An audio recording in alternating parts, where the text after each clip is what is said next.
Ok. Bonjour à tous, bienvenue dans les webinaires All Set For. Comme vous le savez, All Set For organise des webinaires tous les 15 jours, 3 semaines sur des thèmes de l'actualité liés à la formation.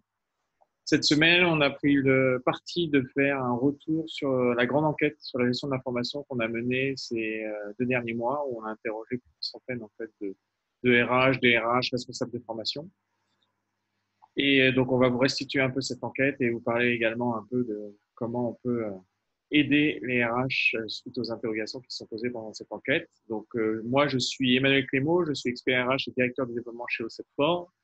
Et Florian, je te laisse te présenter. Ouais. Bonjour à tous, moi je suis Florian Boer, donc je suis expert formation et RH chez Allset4 et depuis janvier 2021, donc je suis passé product manager chez Staff Success, donc qui est en fait l'outil d'Allset4. On vous présentera un petit peu plus en détail un outil qui a été co-développé par en plus notre club RH. Donc voilà.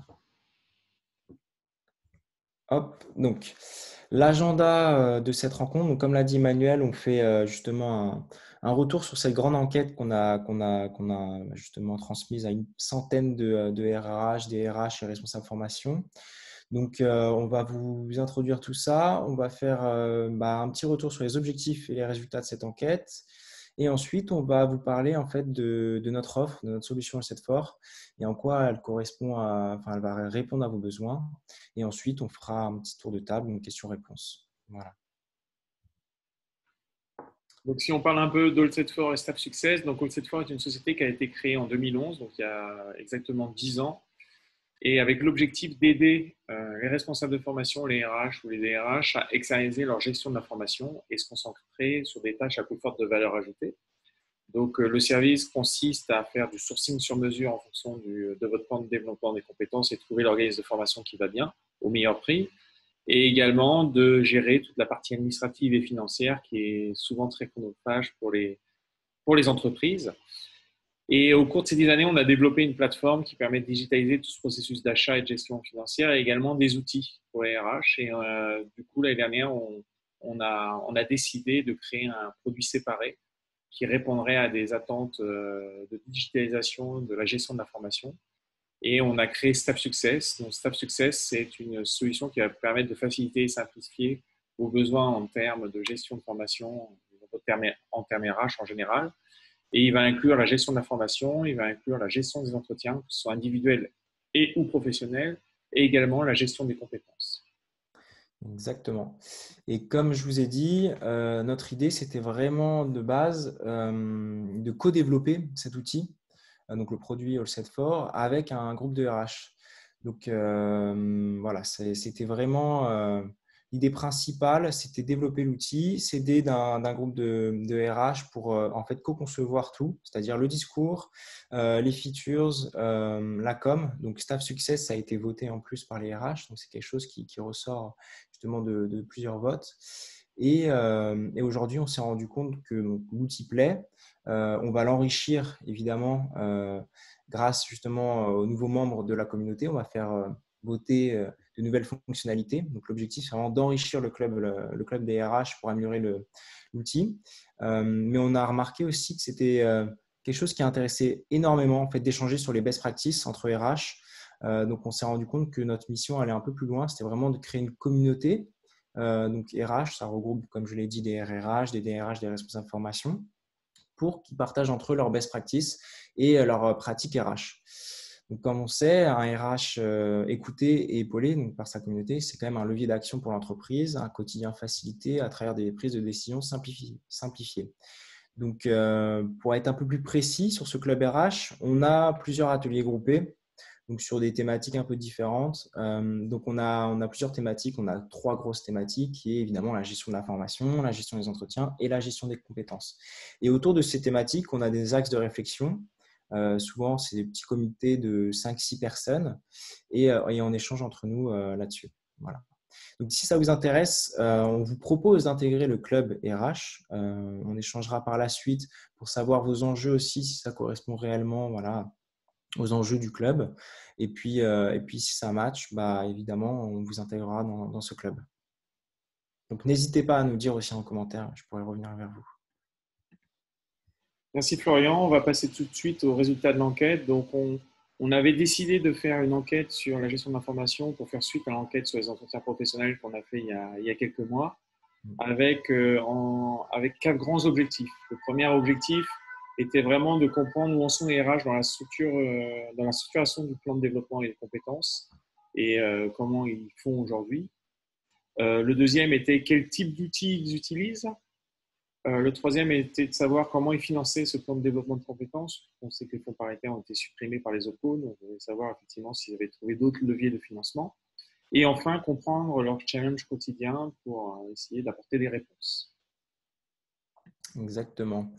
Et donc les répondants, comme je vous ai dit, on avait une centaine de réponses, plus ou moins, et on peut voir que c'est assez représentatif au niveau de la France. Donc la plupart, c'est quand même des DRH et des responsables formation, parce que c'est quand même notre communauté aussi. Et on peut voir que c'est assez mitigé, mais on a quand même 44% qui ont, voilà, c'est des entreprises qui ont pris entre 50 et 500 salariés. Et après, effectivement, plus de 39%, où c'est plus de 500 jusqu'à 5000, voire plus après. Donc, c'était assez représentatif. Hop. Donc, également, on remarque que les équipes, en règle générale, c'est effectivement 5 personnes ou alors je suis seul. Mais si on creuse un peu plus loin, on se rend compte que évidemment, c'est en fonction du nombre de TP. Par contre, il y a une règle qui se confirme, auquel voilà, on en discutait juste avant avec Emmanuel, c'est la règle des 0,5 ETP pour 200 000 € de budget de formation. Donc ça, c'est une règle, je ne sais plus Emmanuel, déjà, on avait discuté avec nos clients, mais c'est une règle qui a été discutée, approfondie, et à chaque fois, elle est confirmée, on s'en rend compte. Ouais, ça se vérifie quasiment à 90% des cas, tout à fait. Voilà. Donc, le plan de développement des compétences. Donc, aujourd'hui, dans notre enquête, on s'aperçoit qu'effectivement, la grande majorité utilise un plan de développement de compétences. Donc, ça, ce n'était pas une surprise. La petite surprise qu'on a, peut-être, c'est les 16% qui paraissent quand même assez élevés, mais qui peuvent s'expliquer. Hein. Je pense que ça vient peut-être essentiellement, d'après ce qu'on a vu, des petites entreprises où vous avez une personne en RH qui est multicasquette et qui n'a pas le temps de développer effectivement un plan de formation, qui fait plutôt ça en fonction vraiment des besoins qui sont impératifs de la société. Mais sinon, la plupart de nos interrogés, donc on a une centaine d'interrogés, aujourd'hui a un plan de développement de compétences. Ils ont tous une stratégie en place. Donc là, on diminue un peu les ratios, mais c'est plus 3 sur 4 qui ont une stratégie en place. Donc en général, c'est des stratégies en place qui sont liées aux formations obligatoires et de recyclage, qui sont des formations purement stratégiques. Et dedans, il y en a certains qui ont des stratégies de développement personnel des employés. Mais on s'aperçoit quand même qu'il y a un RH sur 4 qui n'a pas forcément une stratégie de formation à mettre en place. Ce qui est énorme quand même. Donc, comment font-ils le recueil des besoins? Donc, ce qui nous avait intéressé, effectivement, c'était cette partie recueil des besoins qui se fait en général chaque année. Donc, on s'aperçoit que 42% d'entre eux le font par l'entretien annuel, ce qui est plutôt la logique, parce que l'entretien annuel, c'est un moment privilégié entre le collaborateur et le manager pour échanger sur son poste actuel. Et donc, effectivement, souvent, c'est le moment personnel où vous pouvez exprimer vos besoins de formation. 32% se fait par l'entretien professionnel, donc c'est relativement assez important. Hein. Je ne pensais pas que ça allait être aussi important, mais ce qui veut dire que en fait, les entreprises ont pris au sérieux les entretiens professionnels. Donc, vous connaissez tous la législation là-dessus et on a fait un webinaire là-dessus. Si vous souhaitez plus d'informations, n'hésitez pas à venir télécharger directement notre synthèse de ce webinaire. Mais effectivement, dans les entretiens professionnels, pour être en accord avec la législation, vous devez faire une formation non obligatoire dans les 6 ans. Et donc, l'entretien professionnel est également un moment privilégié. Et sinon, 26% font une remontée de besoins tout au long de l'année. Et ça aussi, c'est très intéressant. Ça veut dire qu'ils doivent laisser un catalogue ouvert ou des formulaires pour laisser aux employés la possibilité de poster une demande de formation. C'est plutôt bien. Si après, on regarde les problématiques que peuvent avoir et les difficultés que peuvent avoir les RH pour structurer leur plan de formation, on s'aperçoit qu'à 28%, la grosse problématique, c'est de mettre une priorité dans les besoins de formation. Donc ça, c'est souvent des choses qui reviennent. Et quand on est en entretien avec nos RH, et c'est comme ça qu'on a développé notre outil Step Success, la possibilité de mettre des priorités.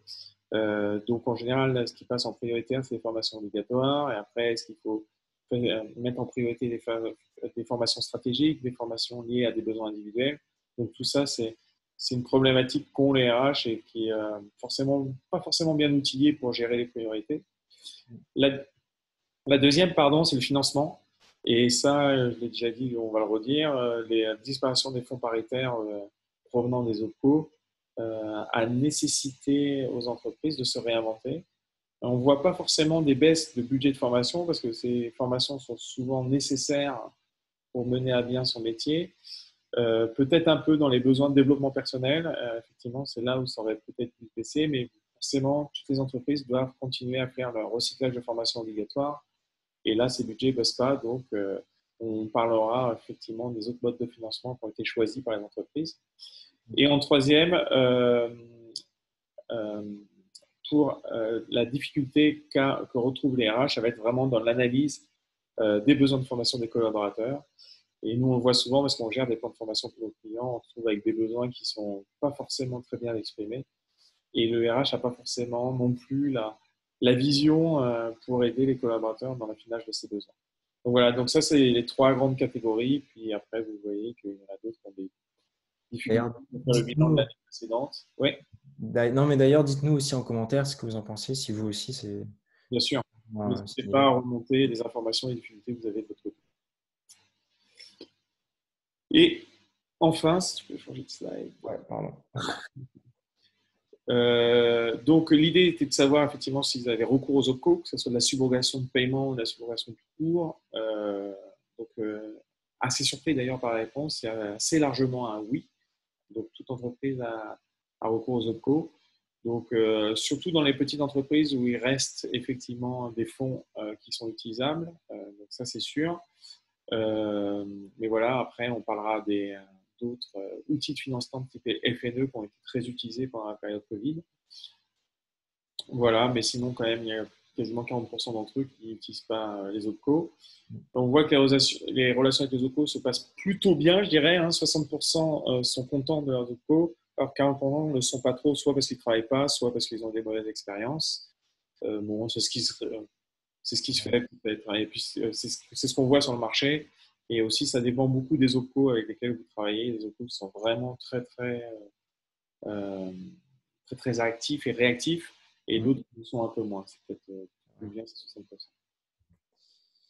Alors maintenant, on passe aux outils. Donc, quel outil utilisez-vous? Donc, évidemment, sans surprise, c'est Excel qui est en avant avec 55%. Bon, après, si on creuse, on va un peu plus loin dans les statistiques, on remarque qu'il y a quand même 32% qui ont des SIRH, mais c'est pour les entreprises qui sont effectivement staffées, donc plus de 500 ETP, donc on a remarqué. Mais moins de 500, effectivement, on voit qu'ils n'ont pas forcément d'outils. Et encore moins de 200, évidemment, c'est que du Excel en général. Voilà. Donc ça, c'est quand même intéressant. Et on va remarquer que Excel, ce n'est pas forcément l'outil adapté.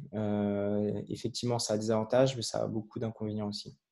Et aussi, on peut rajouter que souvent, ce qu'on s'aperçoit, c'est que des entreprises qui ont des SIRH utilisent quand même Excel, par exemple pour la gestion des entretiens professionnels ou des choses comme ça. Donc, c'est pas vraiment… Oui, vraiment pas adapté. C'est vrai. Et en ce qui concerne les financements, alors là, effectivement, sans parler du FNE, on voit quand même qu'il y a de moins en moins de budget et d'aide financière pour la formation. Donc, à la question, effectivement, pensez-vous avoir recours à des aides pour l'année 2021? Oui, non. Donc, 67% non. L'aide financière du FNE formation a été attribuée quand même pour les deux, c'est-à-dire ceux qui sont en activité et ceux qui étaient en chômage partiel. Donc, on voit 46% ont pu bénéficier. Donc, ça, c'est une bonne nouvelle. Et sinon, effectivement, 46% également ont bénéficié en chômage partiel uniquement. Avez-vous bénéficié d'aide financière pour la formation en 2020? Donc, on voit quand même que le FNE, c'est 24%, donc c'est beaucoup. Mais surtout, ce qui est une bonne nouvelle, ce qui surprend peut-être, c'est la mobilisation du CPF des employés. Donc, on voit que de plus en plus, on est là vraiment à essayer d'engager les collaborateurs avec le CPF. Et on a l'impression, en tout cas, après ce qu'on entend, que ça fonctionne plutôt bien chez les entreprises. Donc ça, c'est vraiment une bonne nouvelle. Donc, je ne sais pas si vous aussi, votre objectif pour 2021, c'est vraiment de mobiliser le CPF des employés. Mais on a l'impression que c'est quand même enfin, c'est la tendance actuellement, quoi. Hop. En conclusion, donc on a ressorti des chiffres qui pour nous interpellent. Donc 74% effectuent le recueil des besoins pendant les entretiens. Donc c'est assez conséquent. 55% utilisent Excel pour la gestion de l'information. Donc voilà, ça c'est pas vraiment une surprise, mais bon, c'est pas forcément l'outil adapté, on va voir pourquoi. 43% donc rencontrent des difficultés pour analyser et établir un ordre de priorité des besoins de formation. Donc ça, c'est vraiment, pour nous, c'est le cœur du sujet, hein. C'est vraiment Staff Success a été développé pour vous aider là-dessus. Et dans le club RH, on a remarqué que c'était vraiment ça, les grosses problématiques. Donc vraiment, on a essayé de pousser ce genre de problème pour effectivement pallier et résoudre ce problème dans notre outil. Et 41% ont mobilisé le CPF des employés sur 2020. Voilà. Donc, Emmanuel, je te laisse peut-être représenter Staff Success, en tout cas l'histoire, pour ceux qui ne la connaissent pas forcément. Oui, voilà. Donc, l'idée maintenant, c'est savoir comment on peut apporter des réponses au RH par rapport aux problématiques qui ont été soulevées dans l'enquête. Nous, c'est quelque chose qu'on travaille dessus depuis 10 ans, hein, comme vous l'avez dit, avec All7For. Et est né d'All7For le service pour aider à gérer les plans de formation, un produit qui s'appelle Staff Success. Un produit, comme j'ai expliqué tout à l'heure, qui s'articule autour de 3 modules, la gestion de la formation, la gestion des entretiens et la gestion des compétences. Et le gros plus, c'est qu'on a décidé de développer ce produit avec des RH, avec comme idée vraiment d'avoir bien comprendre les besoins du RH et comment on pourrait retranscrire tout ça dans un outil pour, un, leur faire gagner du temps, deux, leur faciliter la vie et trois, engager les collaborateurs. Donc voilà, donc on est toujours dans la construction de cet outil. On a une V1 qui est sortie et la V2 est en pleine gestation. Donc l'idée était vraiment d'avoir ce feedback des RH pour justement gérer cet outil. Ok, super, merci. Donc je te laisse également réintroduire le début. Donc sur le chiffre 74% effectué le Voilà, recueil donc de les besoins. 74% et le recueil de besoins effectué pendant les entretiens. Donc, effectivement, c'est un constat qu'on a fait. Effectivement, c'est un gain de temps parce que c'est un moment privilégié. C'est des besoins souvent qualifiés parce que c'est fait entre le manager et l'employé. Par contre, ce qu'on s'aperçoit dans l'enquête, c'est qu'il n'y a pas forcément d'outils adaptés. Souvent, c'est fait avec Excel, qui n'est pas forcément l'outil adapté pour ce genre de choses, qui est très facile, hein. On va pas cracher sur Excel, on l'utilise tous, mais qui n'est pas forcément adapté. Les besoins ne sont pas forcément tous remontés parce que ça se fait pendant les campagnes d'entretien et s'il y a un besoin à un moment donné, le besoin va être perdu quelque part. Et souvent, un manque de transparence. C'est-à-dire que le collaborateur, en fait, a tendance à se plaindre qu'il remonte à besoin et ne sait pas ce qu'il en est et comment ça a été arbitré en interne. C'est pour ça, dans Staff Success, on a pris le parti de développer une solution qui allait permettre de digitaliser tous les entretiens et donc de permettre de gagner du temps dans le recueil de besoins de manière automatisée. Donc voilà, vous pouvez avoir une trace complète des entretiens et faire une remontée du besoin. Également, la possibilité de créer des catalogues sur mesure qui vont vous permettre d'orienter le collaborateur dans les besoins de formation, sur les besoins de développement personnel, par exemple, et même sur la partie CPF dont on parlera tout à l'heure, je pense que c'est pas qui va en parler. On va pouvoir également avoir une meilleure visibilité des besoins et ils vont tracer et valider grâce à un workflow de validation. Donc, quand le collaborateur soumet un besoin, il va remonter au manager qui va valider ou pas le besoin, qui va remonter au RH qui va le valider, qui va l'intégrer dans son plan de développement des compétences. Et le point qui est très important et qui revenait souvent dans notre club RH, c'est l'engagement des collaborateurs. C'est une plateforme qui va permettre de les fédérer parce qu'on aura une gestion transparente. Et quand un collaborateur soumet un besoin, il saura en temps réel s'il a été validé par le manager et s'il est dans le plan de développement des compétences de cette année ou de l'année prochaine pour le RH. Exactement. Ouais. Maintenant, sur le constat du fichier Excel, donc effectivement 55% l'utilisent. Donc, comme l'a dit Emmanuel, on ne va pas cracher dessus, c'est vraiment un outil qui est quand même aussi simple, accessible et flexible. Donc voilà, mais ce n'est pas forcément l'outil adapté pour gérer la formation. Effectivement, ce n'est pas collaboratif. Ça nécessite souvent beaucoup de travail manuel. Voilà, ce n'est pas des données qui sont mises à jour automatiquement, donc il faut revenir dessus en général. Parfois, on oublie et on n'a pas de système de relance ou d'alerte et c'est souvent un processus assez chronophage.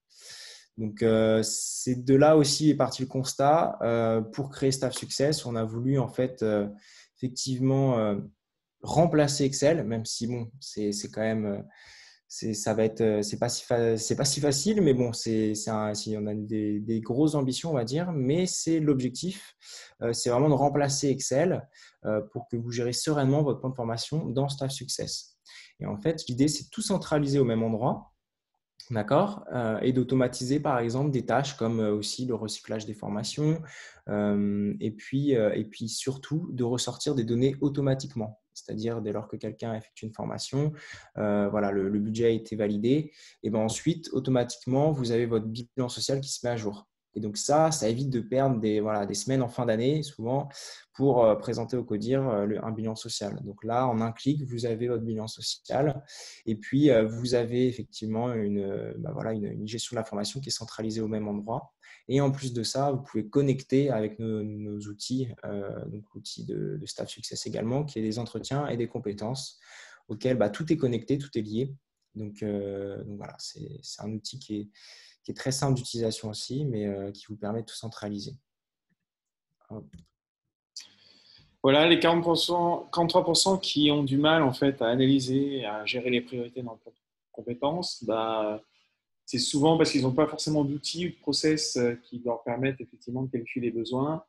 Souvent, c'est des besoins qui sont remontés en fonction vraiment des besoins des collaborateurs et souvent mal orientés en interne, donc pas de catalogue interne.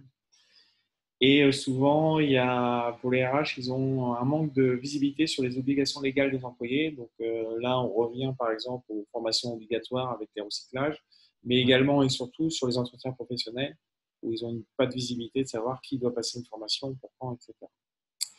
Donc c'est pour ça que dans Staff Success, on a mis en place des fonctionnalités qui vont vous permettre de filtrer vos besoins de formation simplement, avoir un système de priorité, également possibilité de regrouper des besoins de formation ensemble facilement. Par exemple, si vous avez 10 personnes qui veulent la même formation, pouvoir transformer 10 internes en intra et prioriser tous ces besoins et faire des remontées automatiques aux collaborateurs pour savoir où ils en sont dans leur demande de formation. Et vous, d'un point de vue RH, la possibilité d'intégrer ça directement à votre plan de développement de compétences.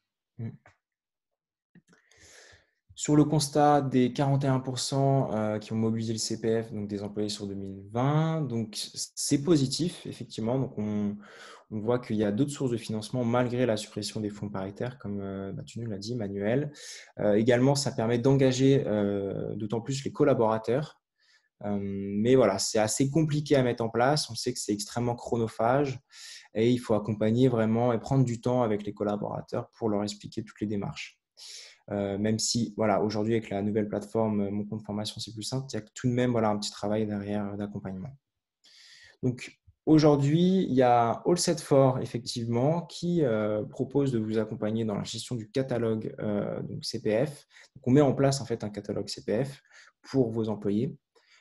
Et après, on vous aide effectivement dans la gestion des dossiers, qui est souvent très chronophage. Et surtout, si on en manque d'effectifs, ça peut être effectivement, ça peut être pertinent d'avoir une partie externalisée là-dessus. Donc, effectivement, qu'on vous aide sur les abondements ou autres, ça peut être intéressant. En résumé, je te laisse, Emmanuel. Ouais, voilà, donc comme je l'ai dit tout à l'heure, Staff Success, c'est un outil qui va permettre de répondre aux problématiques des RH qui ont bien été soulevées pendant cette enquête. Donc, recueillir les besoins de formation vraiment très simplement et de manière très transparente. 2, la possibilité d'arbitrer et construire votre plan de formation facilement, justement grâce à ces arbitrages et grâce aux priorités dont on vient de parler. Et 3, gérer sereinement le plan de formation et à tout moment avoir la possibilité de ressortir des bilans sociaux que vous pouvez présenter à votre CSE également. Et la partie formation est liée également à notre partie entretien et notre partie gestion des compétences, comme ça, pour avoir une solution tout à fait complète. Exactement. Et pour finir, pour toute signature avant le 31 juillet, effectivement, avec Emmanuel, on vous propose donc 3 mois offerts, pas de frais d'implémentation et 30% effectivement de réduction la première année. Donc voilà, ça peut être intéressant. Je ne sais pas si aujourd'hui vous avez peut-être voilà, des projets pour changer d'outil ou vous pensez à changer d'outil. Donc n'hésitez pas à nous contacter. Équipé, Une petite, simplement. ou de vous équiper, effectivement, simplement. On sera ravis de vous faire une petite démo. Voilà. Voilà, n'hésitez pas à venir nous contacter. En tout cas, merci d'être venus nombreux aujourd'hui à cette présentation. Si vous souhaitez nous contacter, il y a un petit quiz à la fin, un petit sondage qui va vous être fourni, donc n'hésitez pas à le remplir. Et voilà, et la semaine prochaine, on fait le lancement officiel également sur un webinaire. Donc, on présentera nos 3 modules différents, que ce soit au niveau formation, mais également entretien et également gestion des compétences. Voilà, merci Florian en tout cas. Merci à toi, Emmanuel. Et puis, bonne journée à tous. C'était un plaisir et à bientôt. Très bonne journée à tout le monde. Au revoir.